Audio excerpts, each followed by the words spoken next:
Hello and नमस्कार दोस्तों।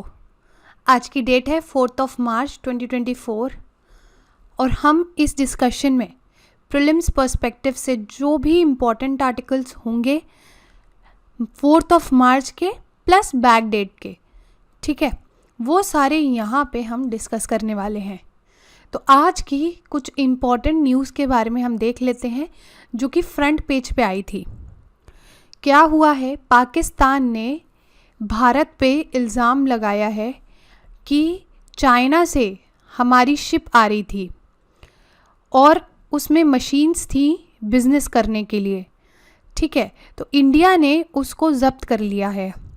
तो पाकिस्तान कह रहा है कि भैया हमने तो सिर्फ नॉर्मल बिज़नेस करने के लिए मशीन्स मंगाई थी और आपने उसको ज़ब्त कर लिया है, तो ये इनजस्टिस हुआ हमारे साथ, ठीक है। ये है आर्टिकल आज का।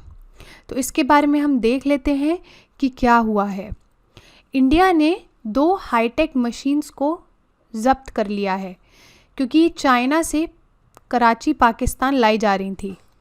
ये कब हुआ है? ये मुंबई पोर्ट में 23 जनवरी को इन्होंने ज़ब्त किया था।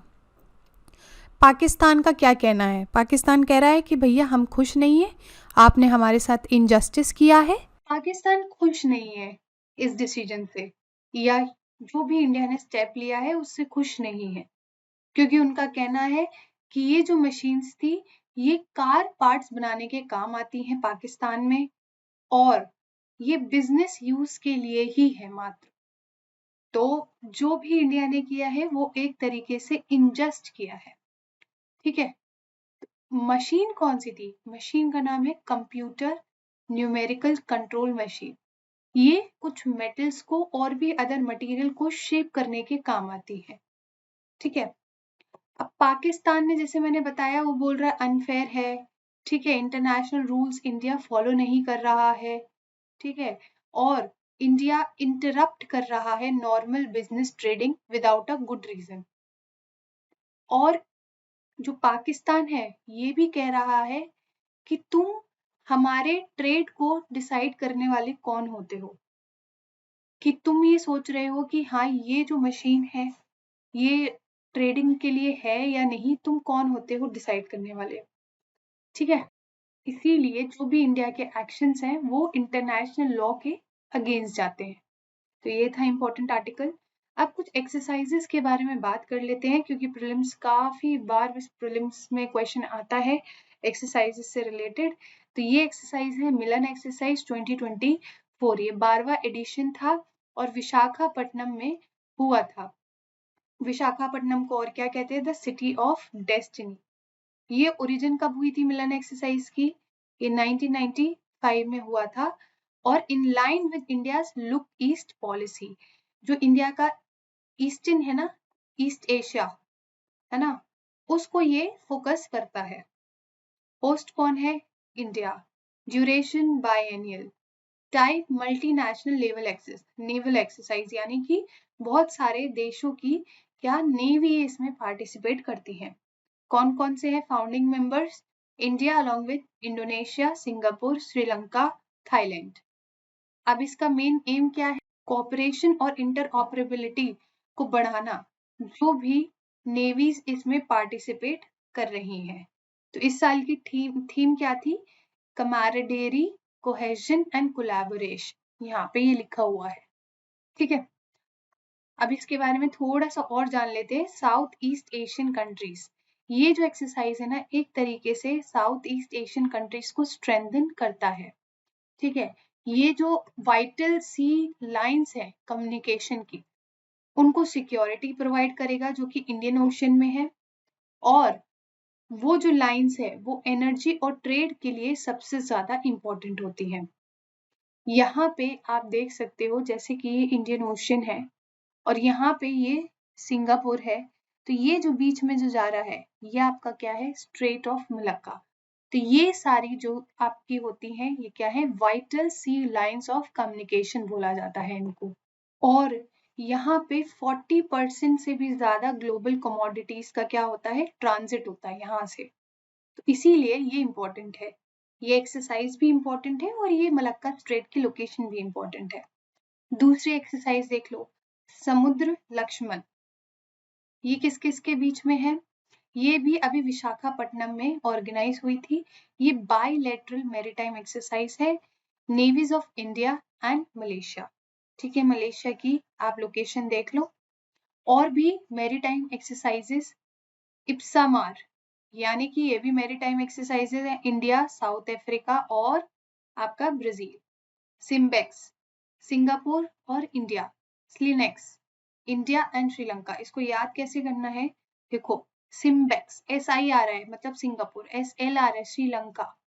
इब्सामर, इब्सा मतलब I for India, S for south Africa, B for Brazil. ठीक है, ऐसे याद रहेगा। समुद्र लक्ष्मणा कैसे? इंडिया और मलेशिया के बीच में। नेक्स्ट इंपॉर्टेंट आर्टिकल है हमारा अगलेगा आइलैंड से रिलेटेड। लोकेशन देख लेते हैं पहले। जैसे मॉरिशस, यहाँ पे इंडियन ओशन है, ठीक है, और यहाँ पे मॉरिशस आइलैंड है, तो मॉरिशस का ही अगलेगा आइलैंड जो है पार्ट है और 1000 किलोमीटर्स की डिस्टेंस पे है नॉर्थ मॉरिशस आइलैंड से। ठीक है, तो हाल फिलहाल प्राइम मिनिस्टर ऑफ इंडिया और मॉरिशस, इन्होंने जॉइंटली इनॉग्रेट किया है एयर स्ट्राइक इन अगलेगा आइलैंड। इससे क्या होगा, मॉरिशस से अगर अगलेगा आइलैंड बाय सी रूट जाना पड़ता था तो करीब 2 दिन लगते थे, और अगर बाय एयर जाएंगे तो करीब करीब 1 घंटे में पहुंच जाएंगे। तो आपकी ये समझ सकते हो कितनी स्ट्रैटेजिक लोकेशन है। तो ये इंडिया के लिए भी बहुत इंपॉर्टेंट लोकेशन हो गई है, और यहाँ का डेवलपमेंट भी इंडिया के लिए इंपॉर्टेंट हो गया है विद इन सागर इनिशिएटिव। ठीक है, और मॉरिशस के लिए भी अच्छा हो गया है, क्यों? कनेक्टिविटी बढ़ेगी तो ऑब्वियसली बात है ट्रेड करना आसान होगा, टूरिज्म अच्छा होगा, है ना, जो भी इंपॉर्टेंट चीज है सब अच्छा हो जाएगा। समझ में आ रहा है? तो ये इंपॉर्टेंट है अगलेगा की लोकेशन, और ये किसका पार्ट है? मॉरिशस का। नेक्स्ट आर्टिकल है हमारा PM जनमन स्कीम। ये क्या चीज? प्रधानमंत्री जनजाति आदिवासी न्याय महाअभियान। तो जैसे कि आपको नाम में पता चल रहा है जनजाति आदिवासी न्याय, तो यानी कि ये जो स्कीम होगी वो PVTGs के लिए होगी, और ये बजट 2023-2024 में अनाउंस किया गया था, जिससे जो PVTGs हैं उनकी सोशियो इकोनॉमिक कंडीशन को इम्प्रूव किया जा सके। इसमें दोनों सेंट्रल सेक्टर और सेंट्रली स्पॉन्सर्ड स्कीम दोनों ही आती हैं, और 9 मिनिस्ट्रीज इसको इम्प्लीमेंट कर रही हैं, जिसमें से मिनिस्ट्री ऑफ ट्राइबल अफेयर भी एक पार्ट है। और 11 क्रिटिकल इंटरवेंशंस हैं इस स्कीम में। क्या क्या? पक्का housing, road connectivity, piped water supply, mobile medical units, hostel construction, anganwadi centres, skill development centres, electricity connection, solar street lightning, one धन विकास केंद्र, मोबाइल टावर्स, ये सारी चीज़ें इसमें हैं। तो अभी क्या है ना कि PVTGs का जो डेटा होता है अभी वो पूरी तरीके से कॉम्प्रिहेंसिव नहीं है कि कितनी पॉपुलेशन है टोटल। इसीलिए इस स्कीम को इम्प्लीमेंट करने के लिए क्या आ रहा है? चैलेंज आ रहा है। तो ये स्कीम क्या थी? न्यूज़ में थी। PVTGs के बारे में देख लेते हैं, क्योंकि UPSC ने पास में बहुत सारे क्वेश्चन PVTGs से पूछे डायरेक्टली, तो ये इम्पॉर्टेंट हो जाती है। PVTGs कौन होते हैं? ये बहुत ही ज़्यादा वल्नरेबल ग्रुप होते हैं अमंग दी ट्राइबल कम्युनिटीज़। ठीक है, ओरिजिन क्या है? 1973 में धेबर कमीशन ने PVTG यानी कि प्रिमिटिव ट्राइबल ग्रुप को एक सेपरेट कैटेगरी बनाया था। ठीक है, जो भी ट्राइबल ग्रुप्स हैं उसमें जो बहुत ही कम डेवलप्ड हैं उनको ही ये सेपरेट कैटेगरी में डाल दिया गया था। और 2006 में फिर गवर्नमेंट ऑफ इंडिया ने PTGs को PVTGs नाम दे दिया था। क्राइटेरिया क्या है कि कैसे आइडेंटिफाई करोगे अमंग द ट्राइबल कम्युनिटी कि कौन से PVTGs में आने चाहिए? देखो, वो pre agricultural level of technology use करते हो, यानी कि बहुत पहले पुरानी टेक्नोलॉजी एग्रीकल्चरल के लिए यूज़ करते हो, लिटरेसी लेवल बहुत ही कम हो, इकोनॉमिक बैकवर्डनेस हो, ठीक है, और पॉपुलेशन जो है उनकी बहुत ही कम हो रही हो या तो फिर स्टैगनेंट हो, जहाँ थी वैसी हो। अब इंडिया में इनकी क्या पोजीशन है? इंडिया में टोटल अभी 75 PVTGs हैं। ठीक है, और हाईएस्ट नंबर ऑफ PVTG कहाँ पे है? उड़ीसा में है। कितने नंबर? 13। फिर आंध्र प्रदेश में 12 पाए जाते हैं।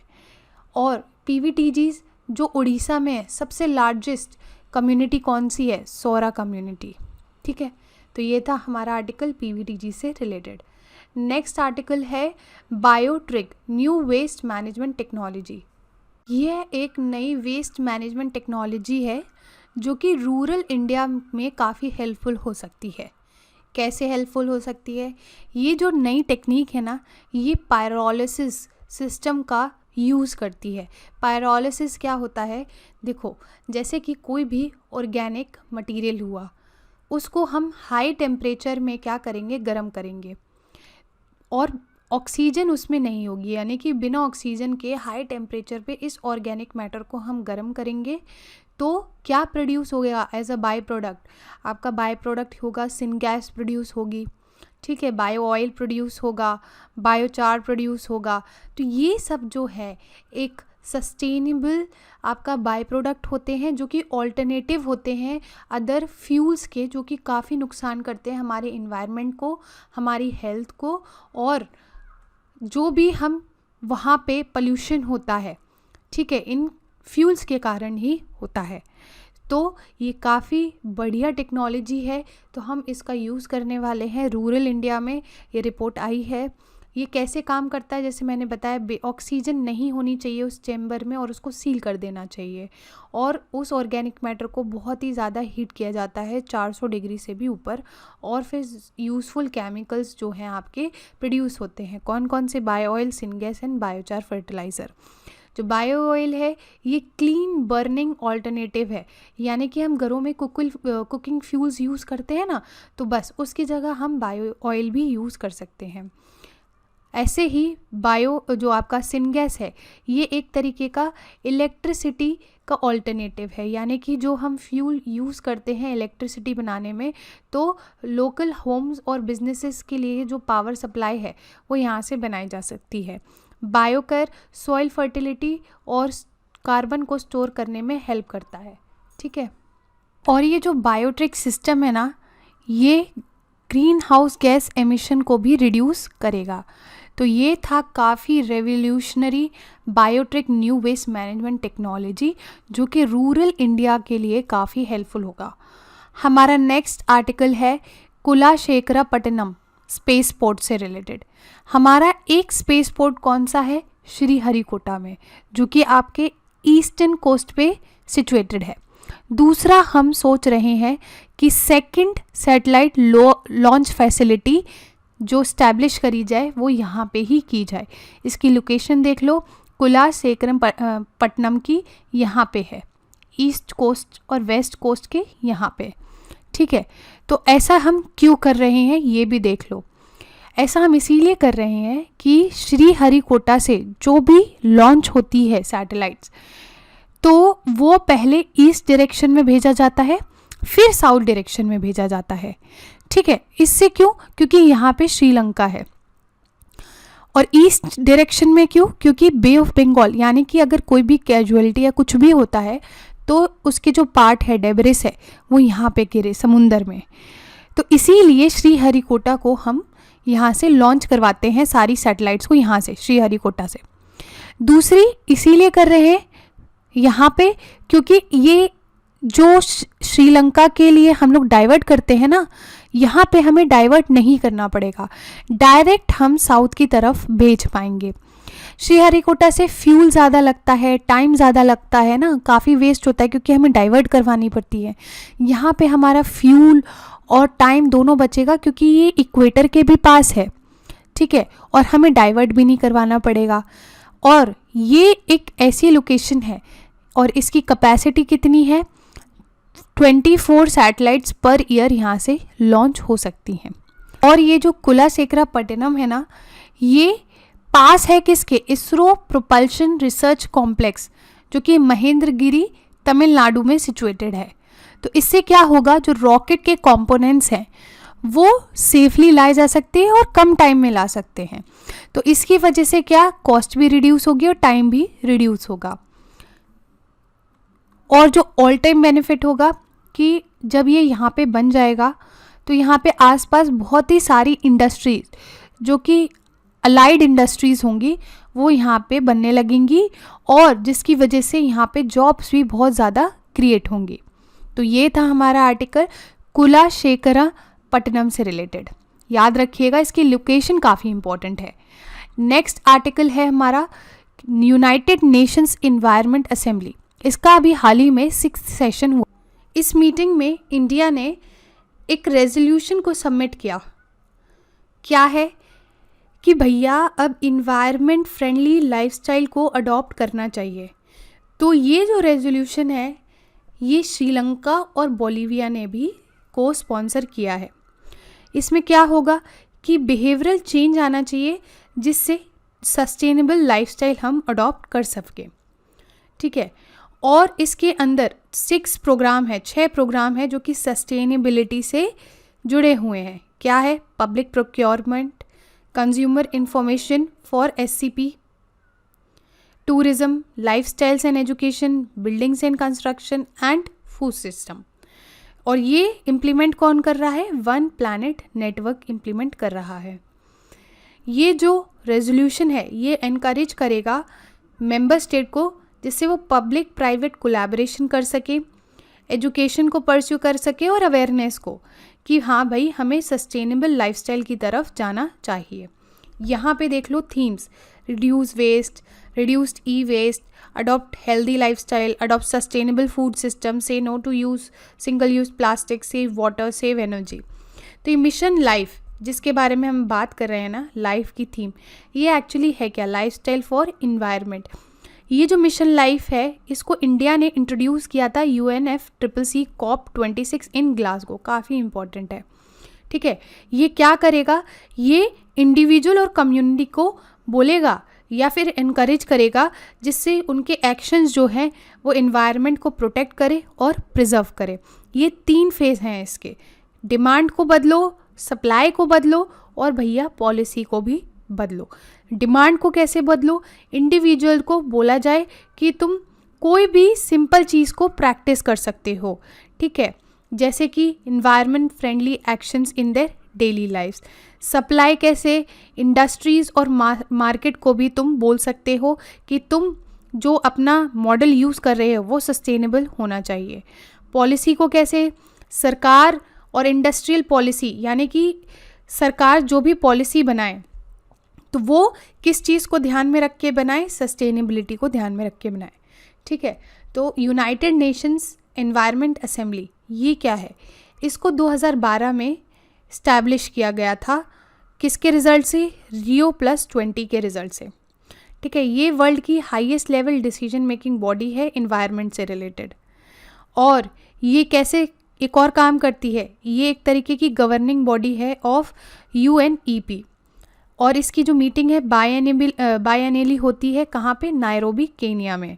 ठीक है, और UNEA 6 ये जो असेंबली हुई थी ना अभी 6th सेशन जो हुआ था, इन्होंने अडॉप्ट किया है मिनिस्ट्रियल डिक्लेरेशन। ये क्या एम करता है कि जो भी प्रोग्रेशन है ट्रिपल प्लानिटरी क्राइसिस का, ठीक है, उसको क्या करा जाए? थोड़ा सा रोका जाए, जिससे climate change, nature, biodiversity loss and pollution और वेस्ट को हम रिवर्स कर सके या फिर कम कर सके। ठीक है, तो ये था आज का हमारा discussion. Thank you very much.